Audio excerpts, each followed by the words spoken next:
Today is the 9th of December 2018. Another year is coming to an end. And today also we will complete studying volume 46 because the last 6 suttas are very short and they all have the same theme, that is on Sangha, on schism and fellowship, on the breaking up of the Sangha and on the unity of the Sangha. So there are lots of repetitions and the numberings basically increase like 10, 11 and so on. So we'll do them as a set. And moreover, this is more of a Vinaya text actually. It talks about monastic discipline. And the Vinaya is important because it's like the shell of a fruit. It protects the fruit.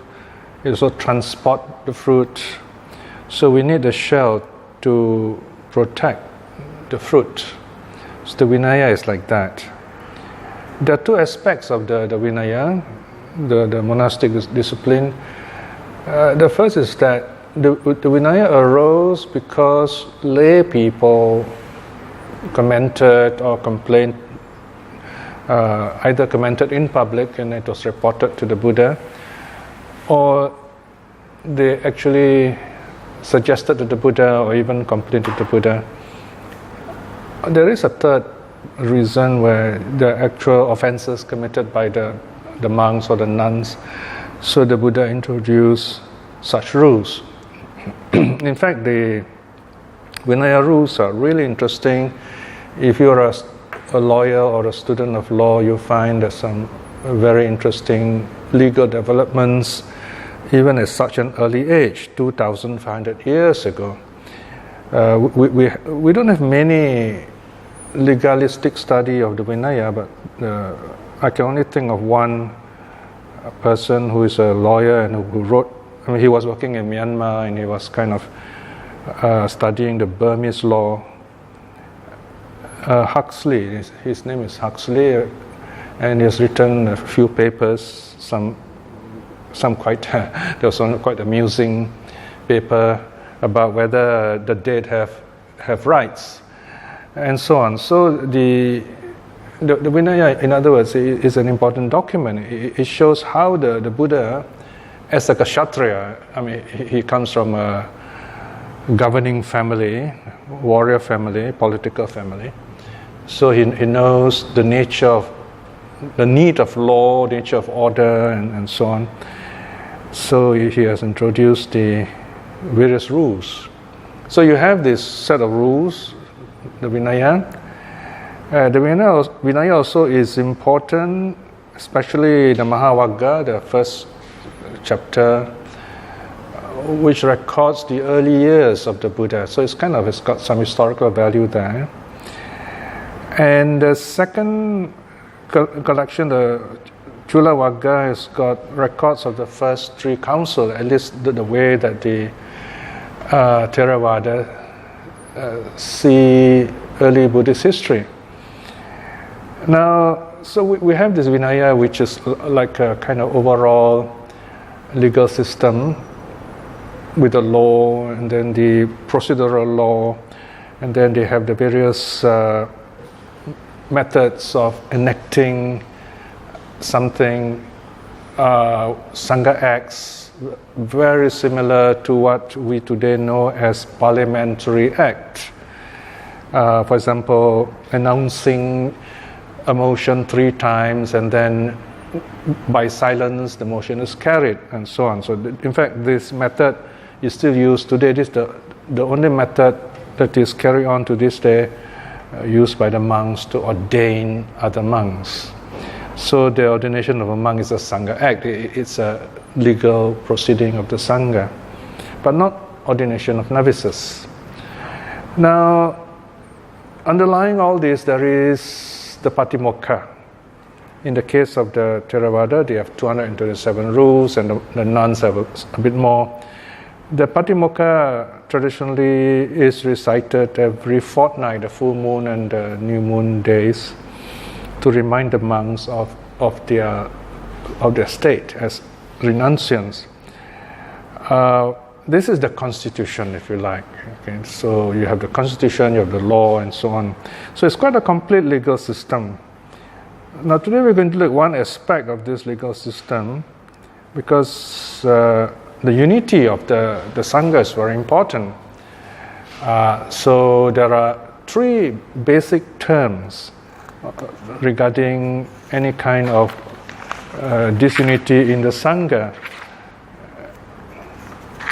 These three terms are found in section 3.2.4. 324, that's page 201. You have what's called a split, dissension, and schism. The Pali word is beda. Beda is a general term which can mean either a dissension or schism. So it's just a kind of general term. We're not sure what's going on. So beda simply means a split, some kind of disagreement. Then there is Sangharaji. Sangharaji, that there are actual factions already formed, and they are not talking to each other, or they're kind of contending with one another, but they still gather together to perform common acts.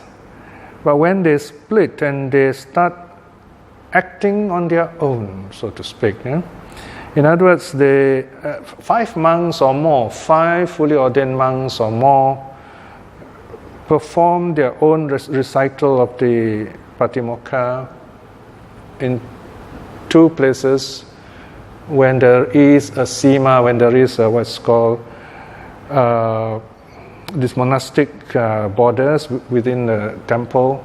If you go to a proper monastery, there is the main shrine hall, and if you look carefully along the perimeter of this main shrine hall, there will be 6.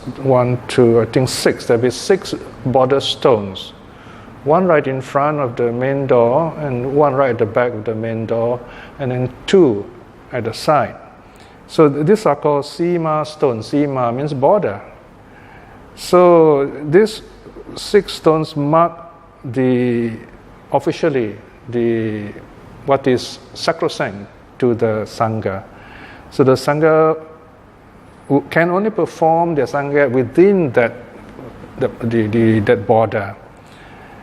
There are occasions when laymen are not allowed, or the laymen have to stay outside arm's length. It's called hatha pasa, outside arm's length. So this is to show the separation between state and Sangha, if you like. So in other words, the Sangha is separate. They are renunciants. They have nothing to do with the world, and this is very important. But sadly, of course, today you see this secularizing of the Sangha. The monks are becoming more secular, so such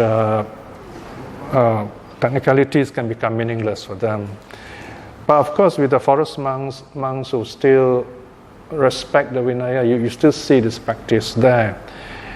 And there are very interesting ways where they kind of constitute this sima, this border, when they want to recite the Patimokkha or perform a Sangha act like ordaining a monk. Let's say if they do not have this official kind of sima, which also, by the way, means that there is a parish. So you see here, long before the church arose, the Buddhists had this idea of a parish, or certain areas would be allocated to support this temple. And in Thailand, you see a lot of this kind of arrangement during the times of the kings, the great kings of the past. So when they do not have such a consecrated hall, they will form a temporary kind of border, or they will delineate a kind of area for the Sangha. One famous one is called the water border, where they will go on a raft. Of course, the raft will be moored, so the monks will sit on this quite big raft, and then one of the monks will splash water. He will get a bucket of water, he will kind of splash as far as possible, and they say, okay, that marks one side, and then splash kind of, I think 6 sides, 6 places. So that technically forms the border. It is Sangha, sacrosanct, they're going to perform their ordination there. So we have all these arrangements which makes the Sangha authentic, in other words. Okay. So imagine if someone tries to break up the Sangha, then of course this has to be prevented at all costs, right? Right, so Sangha Beda is that very serious offense. In fact, it's one of the parajika offenses, the fourth offense where this monk falls from the state of a monk. In the Theravada tradition, you see Devadatta kind of presented as someone who was the first schismatic. He was the one who tried to split the Sangha. He took away 500 monks and performed his own rituals and so on. What's interesting is that the non-Theravada do not have such stories. So it is possible that the later monks, probably after the Buddha, in order to authenticate the Vinaya laws, they introduced these cases, the stories, and Devadatta was used to kind of, behind this story. This is just a surmise. We don't really know what exactly happened. But Devadatta was a respected monk in the Buddha's time. You have in the Sangyutta, for example, there is at least one sutta where he was taught Dhamma and he was shown as a good monk. So we should not think too badly of Devadatta. He's just an example used of what we should not do. Okay? Because the Buddha did proclaim in the distant future, even Devadatta would become a Pacceka Buddha by the name of Atisara. Okay? So this idea of stories is very important when you study Buddhism. We are not studying history. We are practicing a spiritual path. So many of these teachings are stories. For example, we don't even know exactly the details of the Buddha's life. Of course, we know he lived. We know he went forth. We know he awakened as the Buddha. But the details are hazy. He's not in the habit of talking about himself. The details of the Buddha's life of those of Vipassi Buddha, who's supposed to live 91 world cycles ago. So we see all those renunciation, foresights, and so on, come from the story of Vipassi Buddha. Because the ancient teachers felt that if it is true of the past Buddha, it must be true of all the Buddhas, with the basic cycle in their lives. Having said that, what is important is the teaching of the Buddha. If you look at his teaching, you find they work, and that's the important thing. No single person could possibly write all these teachings. And they have been preserved in such an interesting way that it is impossible to kind of fabricate such teachings. They are too complex, very deep, and when you practice, you actually see the results and so on. Okay? And of course, there are historical evidences, like Asoka's time, you have all these, pillars and rock carvings telling us where the Buddha was born, where he gave the first where he was awakened, where he gave the first teaching, and where he passed away. So we do have ethnographic evidence of the Buddha's existence too. So to that extent, we can be certain that the Buddha did exist as a historical figure. Okay. All right, so let us look at the first sutta for today, and this.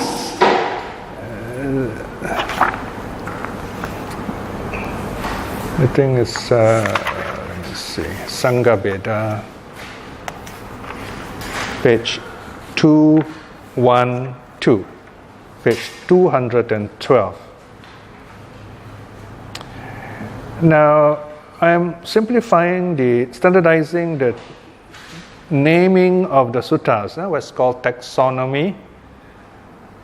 So this, instead of Ekaka Sangha Beda Sutta, I decided to call it Iti Sangabheda Sutta. Iti means it comes from the Iti Vuttaka.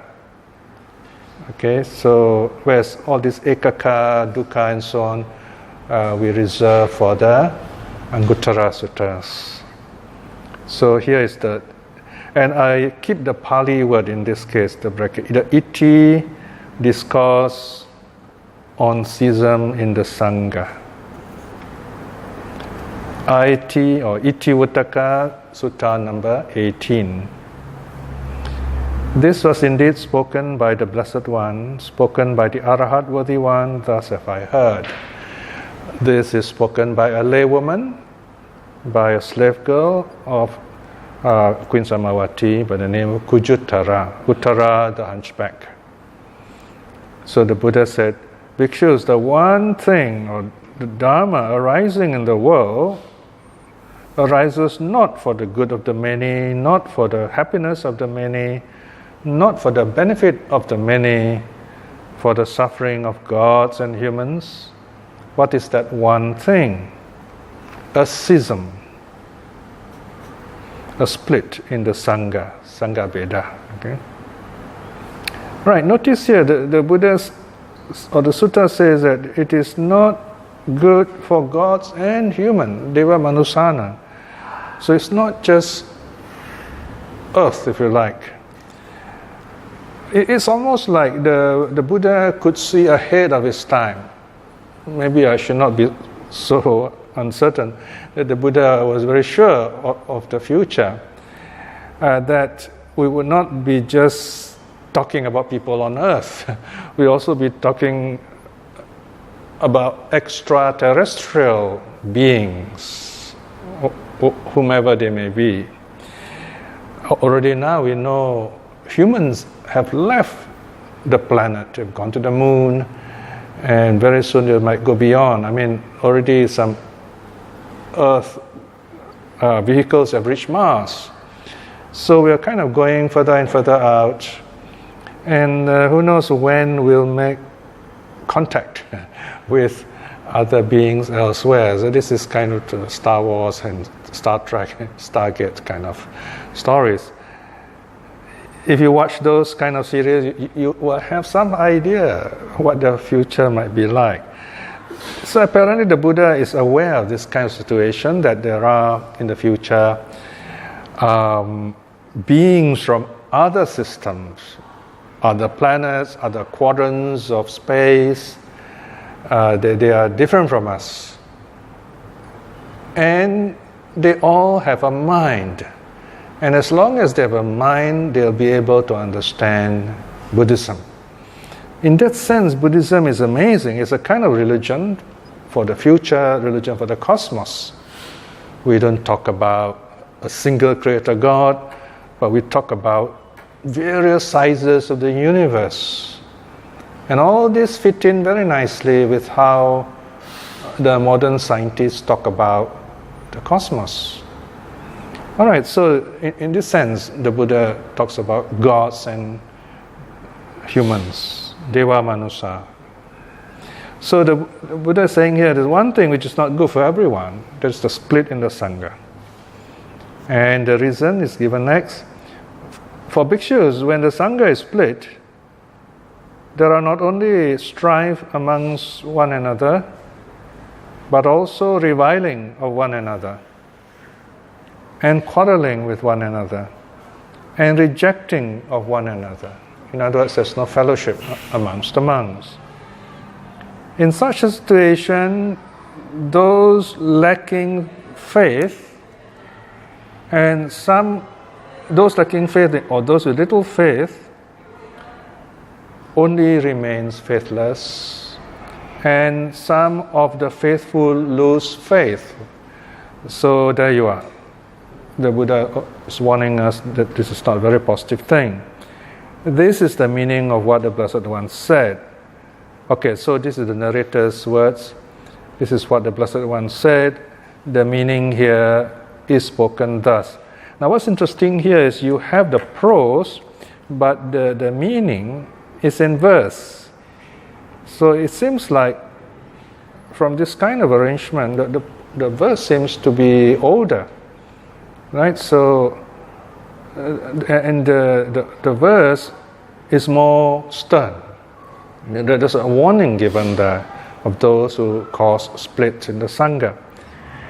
One falls into a state of loss, a hell being, remaining there for an eon, a world cycle, who splits the Sangha. Okay, here I have translated according to the Pali, so you find the main clause right at the end. Okay, if we read in idiomatic English, we'll say one who splits the Sangha falls into a state of loss, becomes a hell being, remaining there for a whole world cycle. One who delights in factions stands not in the Dhamma. One falls away from the security of the yoke, security from the yoke. Okay, here one who splits the Sangha is of course a very political person. He has to do with power rather than with love and with freedom.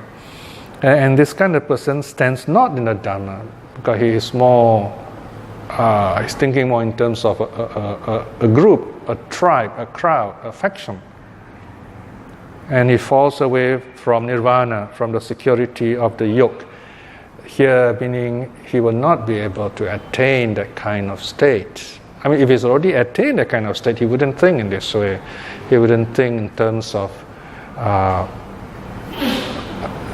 you are with me or you're not with me, and in terms of split. So here, this is very interesting because if we are caught up in the world, we tend to judge the Sangha of renunciants. We complain and say, oh, why don't they get more involved with the world? Times have changed, and so on. But they just can't. That's not what the Sangha is. Because once you get the Sangha involved in the world, there's no more Sangha. There is no more alternative way out for the people of the world. The Buddha has provided us with this alternative lifestyle where you can get out of the rat race, where you can be free from politics and power. That is why the kings of ancient times respect the Buddha, because he is apolitical. He has nothing to do with power. He is no threat to any king, to any ruler, any power. So once the Sangha takes sides in politics, then you have a problem. Okay? They become political, right? So, and you find these monks, they also very careful not to change things. There is this big situation about nuns today. You find the really serious monks, they are silent. You don't hear them at the moment, and most people do not know what's really going on. And sometimes it's quite a pain to know the truth, because these really practicing monks, the bona fide, the serious forest monks, and they are led by Venerable Sumedho, you find they are not too keen to bring back the order of the of the nuns, for various reasons, technical reasons, there's no more lineage, and also you have to be prepared for governance, they have to be properly trained and governed. Now we see the Sangha of nuns as a small group. So, and they're very nice people, they are wonderful people, most of them anyway, because of outside problems. There are other elders not accepting them and so on. So the nuns have to really be on good behavior. But give another 10 years, 50 years, definitely a century, you will see things differently. When there are lots of nuns and there are very powerful nuns, you can be sure there will be corruption, even in the Bhikkhuni Sangha. It's not that people want this to happen, but this will happen when you accept more and more people, when this order grows. The problem now is who is going to govern the nuns. even the monks are in a state of anomy. In what sociology we say normlessness. I mean, you're basically on your own. Even within Thailand itself, for example, the monks, it's difficult for the monks to be able to control other monks, even the top council. They can use the power if they want, but it's quite tricky. Because Buddhism is fiercely independent. It's a fiercely independent system where we are meant to be responsible for our own spiritual actions. So you're going to have this kind of problem. So the old school, with Ajahn Sumedho and the rest, they're not keen to bring back something which is already dead. However, they do accept the fact that it is possible for women to practice. I mean, if they're really keen to practice and to become streaminers and arahats, they don't have to be nuns. They can be preceptees. They can be dasa sila, okay, dasa sila practitioners. They keep 10 precepts and practice. So what we're talking about here now, bringing back the order on nuns, is to confer upon a group of people this status. It's more about status than about spiritual living and spiritual training. So this is the argument that the old school are saying. Of course, in the eyes of the world, the more forward-looking monks will be very popular because they're the ones who are supporting this women's cause, feminism, and so on and so forth. So you have another issue there. So it's not a simple thing. Okay? For the moment, as I say, things look all right. But give another generation, another 100 years, you will begin to see the fears of the older monks coming through. Let's hope that won't happen. Okay. All right. So for that reason, the Buddha here warns us there should never be any attempt to split the Sangha. The last two lines of the verse, having split the harmonious Sangha, one burns in hell for an year in a world cycle. So this is a very serious kind of statement. This is how the text says, well, do not break the unity of the Sangha, in other words. This matter too was spoken by the Blessed One. Thus have I heard. Right, so here we see this very nice arrangement of the Itivuttaka, where it begins with thus have I heard, it ends with thus have I heard also. Okay, so this is the dark, negative teaching, if you like. We have what's called here a kind of a twin teaching, like in the opening of the Dhammapada. You have a negative statement and then a positive statement. So here we have just looked at the teaching on the Sangha Veda, the schism. Now next we have a happy one, that is the Sangha Concord or Fellowship. This is on page 218, 218. Okay, this is Itivuttaka 19. This is the sutta following the previous one. The Iti Sangha Samaggi Sutta, that's a double T sutta. Samaggi, those going the same way, fellowship. The Iti Discourse on Sangha Concord, IT 19. This was indeed spoken by the Blessed One, spoken by the Arahat, worthy one. Thus have I heard. Bhikshus, the one thing arising in the world arises for the good of the many, for the happiness of the many, for the benefit of the many, for the happiness of gods and humans. What is that one thing? Harmony or fellowship in the Sangha, Sangha Samaggi. For bhikshus, when the Sangha is harmonious or has fellowship, there is no strife amongst one another. There is no reviling of one another. There is no quarreling with one another. There is no rejecting of one another.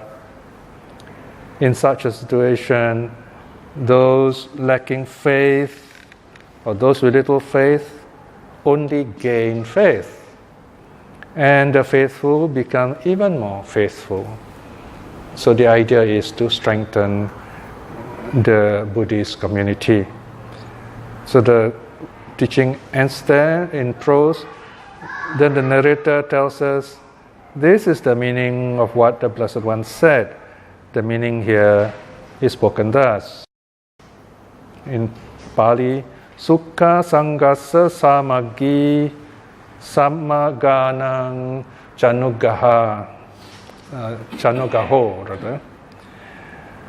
Samagarato Dhammato Yogakkema no Dangsati Sangang Samagang Katwana Kapang Sagamha Modanti. Happy is the harmony of the Sangha, and so too the support of the harmonious. Those who delight in fellowship stay in the Dhamma, they fall not from the safety of the yoke. Having brought harmony to the Sangha, one rejoices in heaven for an eon, for a world cycle. So they live a happy life, in other words. Of course, this is a statement for the common people, for the public. We know very well, in the case of the arhats, they don't go to heaven, they don't need heaven anyway. Right? So the others who are non-arhats, yes. And if they are practitioners, they will remain in heaven, they will not go below the suffering states. So this is the positive half of the sutta on schism. Now you have another teaching, chapter 21. This is on page 220. The Dasaka Akosaka Sutta, the 10th discourse on the reviler, A10.88. So here we're talking about someone who is aggressive and quarreling, someone who's likely to cause a break, a schism in the Sangha. A10.88. Bhikshus, when a monk is one who scolds and abuses his fellow brahmacharis or fellow celibates, that is other monks and nuns, faulting the noble ones, they blame even the arhats. It is impossible, there is no chance that he would not incur one or other of these 10 kinds of losses or disasters. So there are 10 disadvantages. If a monk should cause some kind of discord, show his anger and attack other monks, other nuns. Okay, the first is that he does not attain the unattained. Of course, here meaning, let's say in terms of precepts, he does not keep the precepts well. In terms of meditation, he will not be able to attain deep meditation, jhanas. He will not be able to attain stream winning and so on. He loses what he has attained. Here, of course, you don't lose stream winning. If you're a stream winner, you wouldn't be doing all these things. Here, it's more likely the reference is to jhanas. Attaining a jhana, you can lose jhana. It is said, for example, in the case of Devadatta, he could attain the 4th jhana, and because of that, he has psychic powers too. But when he broke up the Sangha, he was not able to attain 4th jhana anymore, and he lost his psychic powers.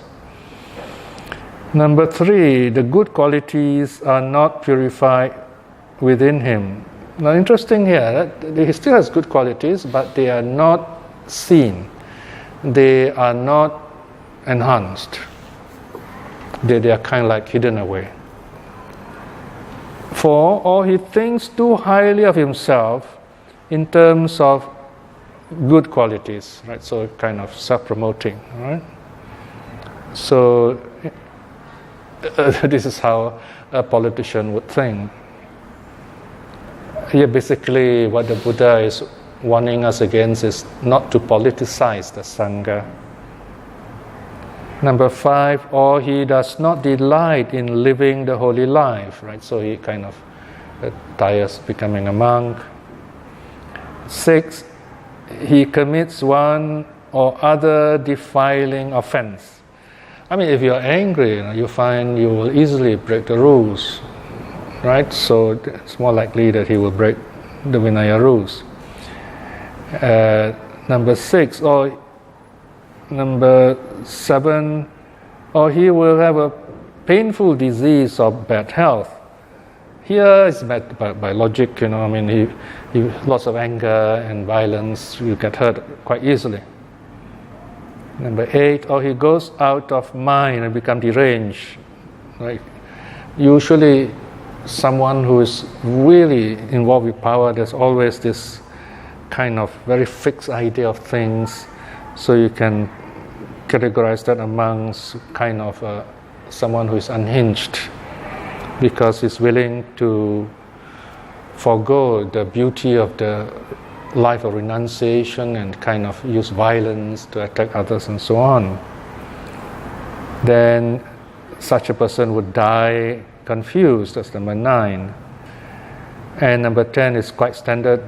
With the bodies breaking up after death, he is reborn in the plane of misery, a bad destination, a lower realm in hell.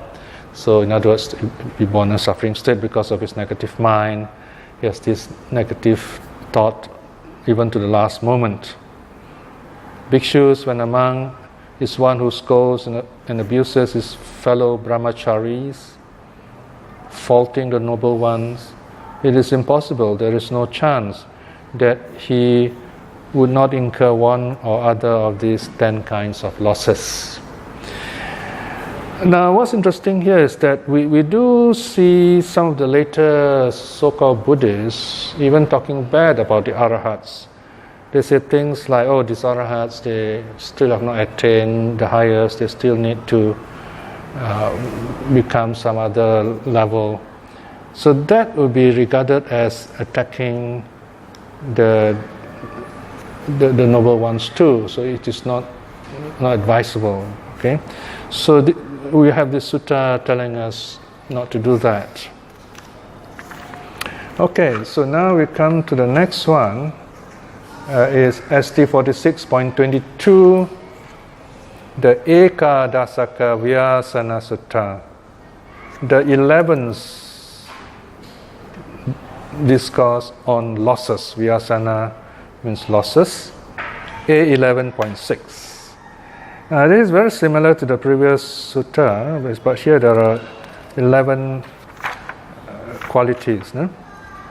Bhikshus, when a monk is one who scolds and abuses his fellow brahmacharis or fellow celibates, faulting the noble ones, it is impossible that there is no chance that he would not incur one or other of these 11 kinds of losses. And what are the 11? So, number 1, he does not attain the unattained. This is similar to the previous one. He loses what he has attained. The good qualities are not purified in him. Or he thinks too highly of himself in terms of good qualities. Number 5, he does not delight in living the holy life. Number 6, or he commits one or other defiling offense. Now, number 7 is new. Number 7, or forsaking the training, he returns to the low life. In other words, becomes a layman. Well, in a manner of speaking, this would be the least of his problems. So if he does give up, then at least to the extent it does not cause any more problems, he has become a layman. And in Thailand, this is normal procedure. If a monk commits an offense or he's seen as undesirable, he will be made a layman. Then the rest are the same again. Number 8, or he will have a painful disease or bad health. Number 9, or he goes out of mind or becomes deranged.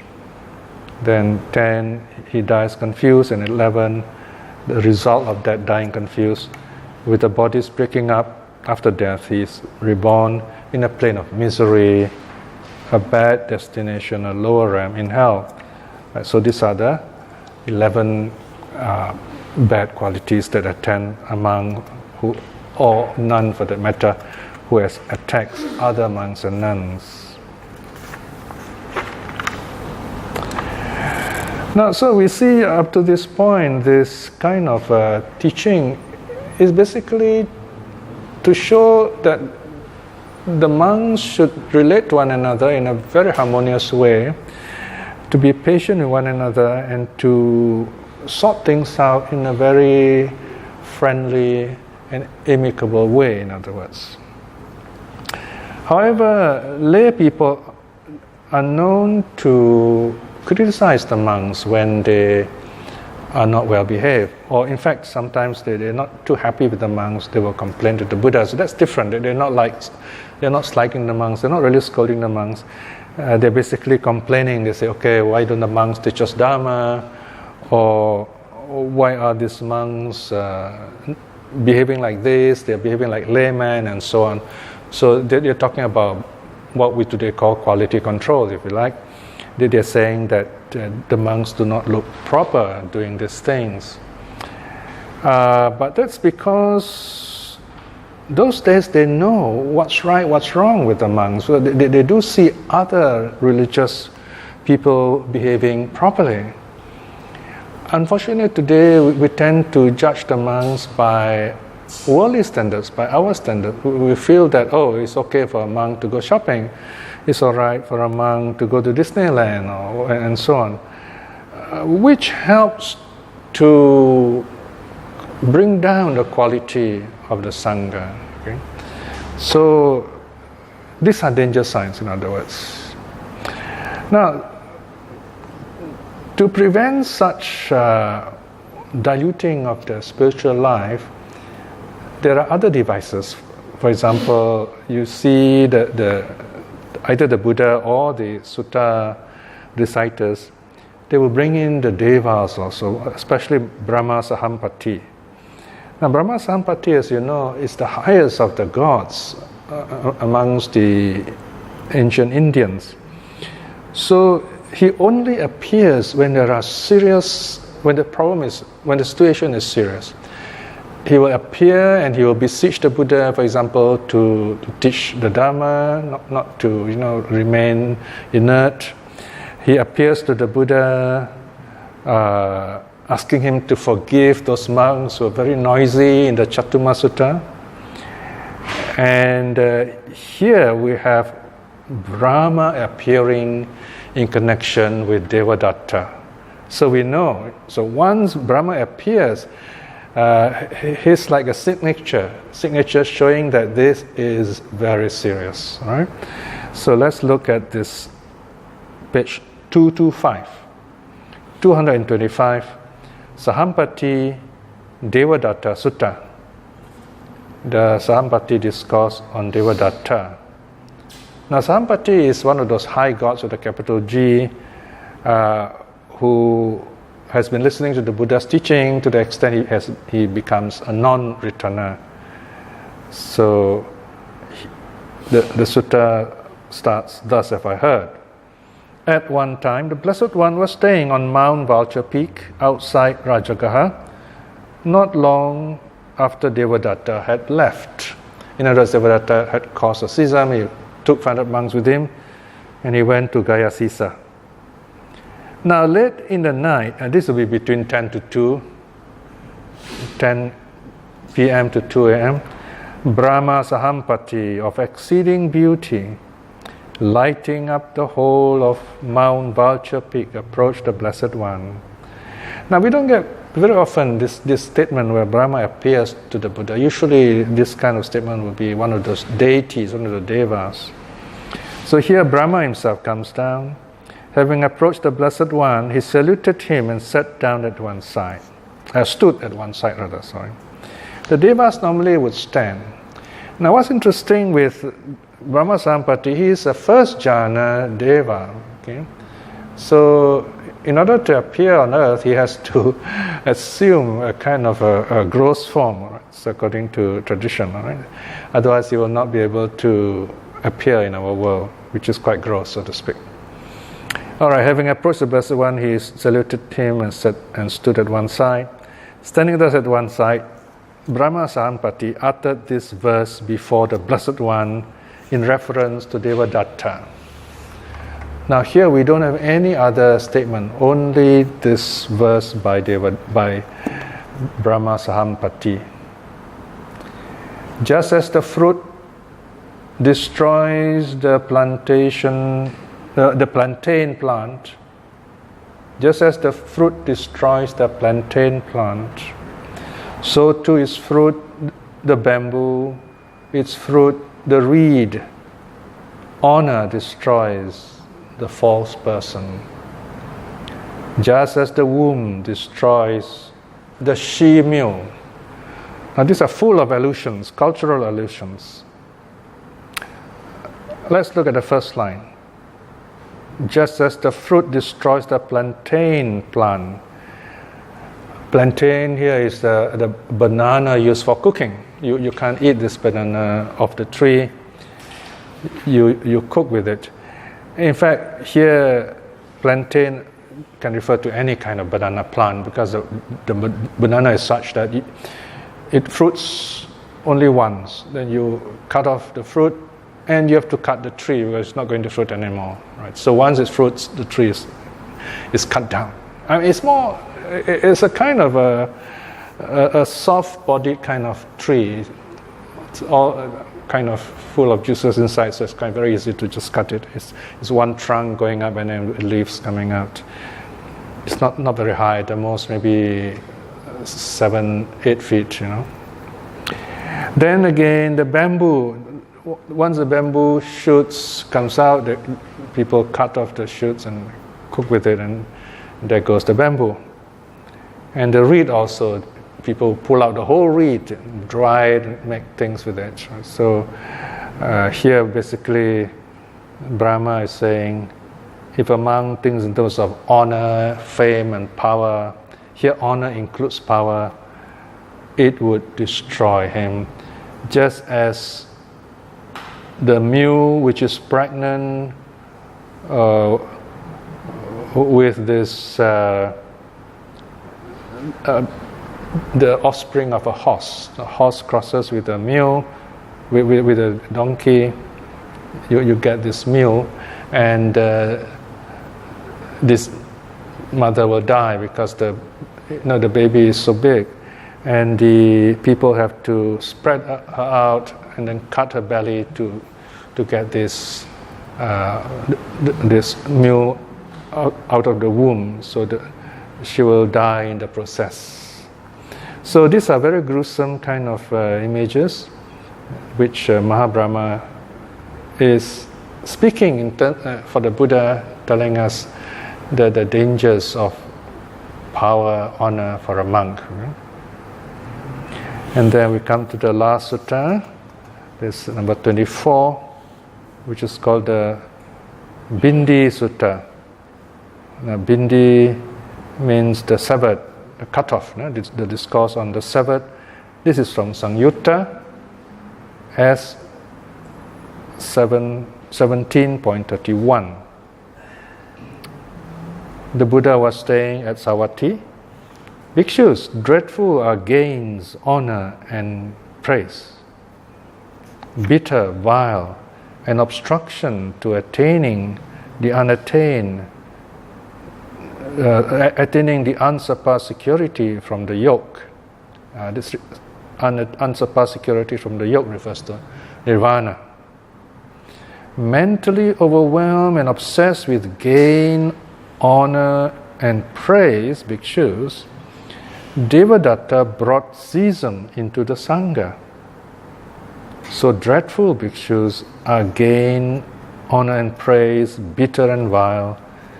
So it is an obstruction in the attaining of the unsurpassed security from the yoke. Right, so here is again you see this warning that a monk should be humble, should not think in terms of honor and fame, titles and so on. And because this is what Devadatta was hoping to get. He wanted to take over the Sangha, be a leader, because the Buddha was growing old. So in other words, this story you find in the later part of the history of the early Sangha. So finally the Buddha says, the monks should think in this way. We will abandon gain, honor, and praise that have arisen, and we shall not let the arisen gain, honor, and praise remain to overwhelm our minds. These bhikshus, you should train yourselves. Okay? So the sutta ends here. Well, the thing is that in some places, like in Thailand, the monks do not have totally free choice. If they are good, they are given titles because the king is the head of the sangha. They are given titles, they are given the ecclesiastical fan of authority. They are made basically like bishops and archbishops and so on, basically to maintain order in the sangha in the name of the king. So they have to accept all these titles. But of course, the better monks, the forest monks, they would just accept it and kind of leave it aside, and they don't even use the titles. It's just kind of honorific, if you like. Okay? So these suttas remind us that the sangha is an alternative from worldliness, worldly power. In fact, somewhere, I think in the chapter on the first council in the Chulavagga, you have King Ajatasattu proclaiming. He says, he tells the Mahakassapa, I think, the monks, it says, yours is the Dhamma chakra, the wheel of Dhamma. Mine is the Ana chakra, the wheel of power, the wheel of the world. So this is where you have the first, as far as I know, mention in religious history of church and state. The Ana chakra, or Anachakra in Pali, is the state. The king is in charge. Then you have the Dhamma chakra. Dhamma wheel is just a name. It refers to the Buddha, the renunciants, which has no power, which does not go against anyone. They are on their own. So it is because of this disconnection with the world that they provide refuge and also as exemplars for peace in the world. That is why the schism, breaking up the sangha, is kind of regarded as very serious. So there you are. These are some of the teachings. I'm very happy I'm able to finish this finally. And all these suttas are connected with that idea of not breaking up the sangha. The unity is important for the sake of the Dhamma harmoniously, happily disseminated for the benefit of gods and humans.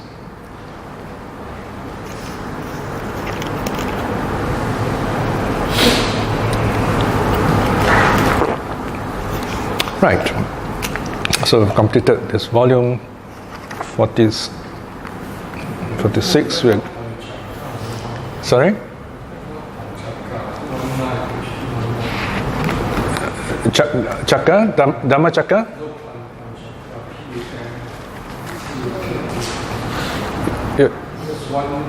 What page is that? Sorry?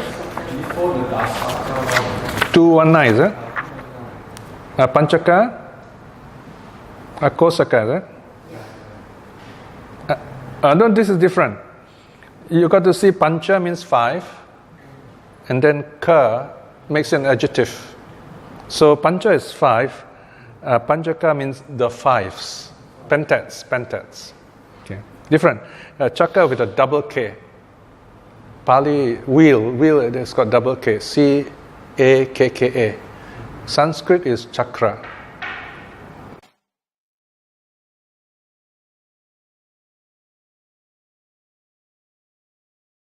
The word anachak means that it also can refer to the country, the realm, if you like. Anachak. So ana means power. Any other comments? This sutta tells you about Devadatta creating schism in the Sangha. Yeah. Do we know what happened to Devadatta in the end? Yeah, he died quite a painful death. According to the Theravada commentaries, I think, the earth opened up and swallowed him. He kind of fell in.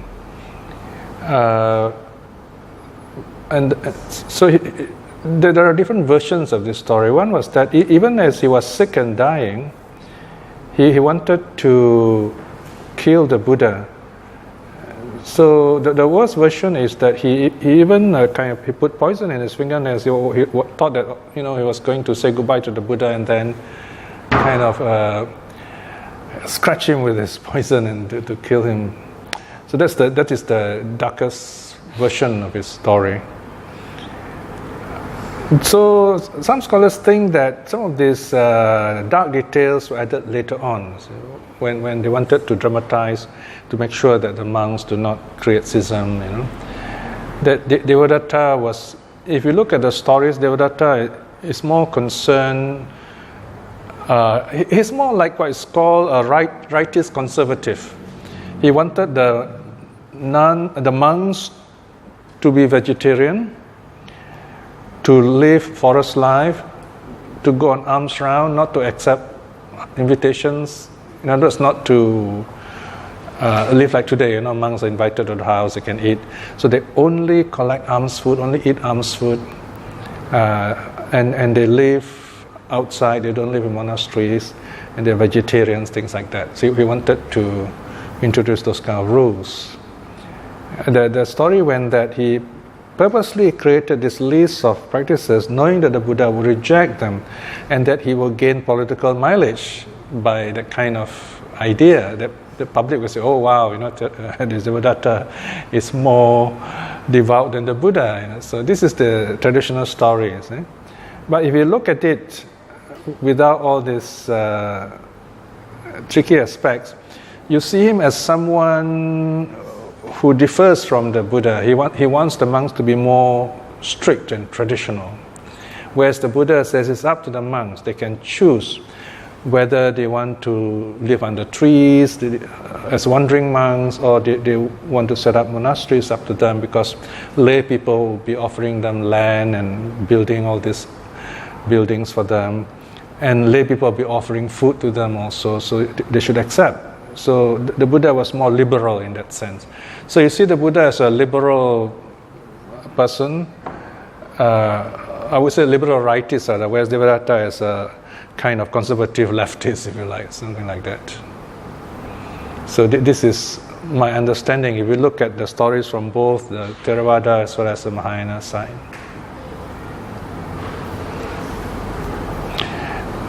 The bottom line is, you can say that the monks have a choice whether they would like to live a kind of settled life in the monasteries, or they can live what's called eremitical life of the eremites, wandering monk.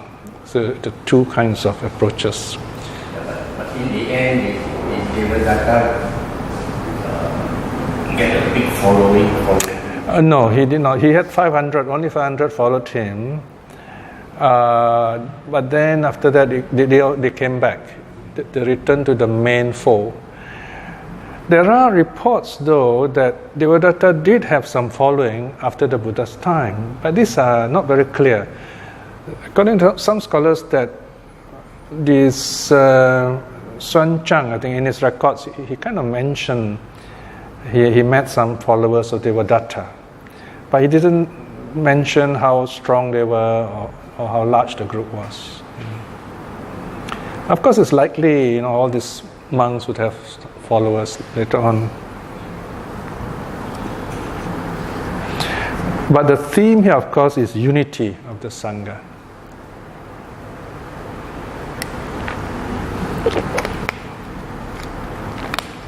Any other feedback or questions? If not, we'll end here. Okay. As before, we'll be examining precepts and practice more carefully the next round, to be able to study all the suttas give us a kind of window into how the Buddha himself lived and the teachings still available to us, so that we too can practice and gain a sight and even reach this very same path which the Buddha himself has reached. By the power of such good karma and by the power of the three jewels, may we be blessed with good health, wisdom and the courage to aspire to attain at least stream winning in this life itself. May our loved ones to be well and happy. May those who are practicing the Dhamma to attain the fruit of their practice in this life itself. And by the power of the three jewels too, may those who have gone the wrong way, may they too quickly return to the true path in this life itself. May all beings be well and happy. Sadhu, sadhu, sadhu.